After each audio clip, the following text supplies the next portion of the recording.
ay rated SPG. Striktong patnubay at gabay ng magulang ang kailangan. Maaaring may masiselang tema, lengguwahe, karahasan, sexual, horror o droga na hindi angkop sa mga... Tuluyan na ngang namaalam ang karakter nito ni Marcel nang hindi nga nakakahingi ng kapatawaran dito nga kay Robert.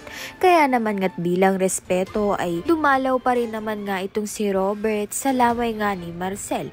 Kasama niya nga itong si Betsy. Subalit manggugulo nga lang ang gagawin nito ni Betsy dahil nga sinisisi nga ni Betsy itong si Gina sa pagkamatay nga nito ni Marcel dahil hindi nga siya nakapagbigay ng pera kay Gerald pang tubos nga dito sa kanyang ama na si Marcel. Dahil dito magkakagulo na nga sa lamay ni Marcel at matutumba nga ang kanyang kabaong. Kaya naman nga't galit na galit nga itong si Gerald dahil hindi na nga raw nirespeto ang pagkamatay ng kanyang ama.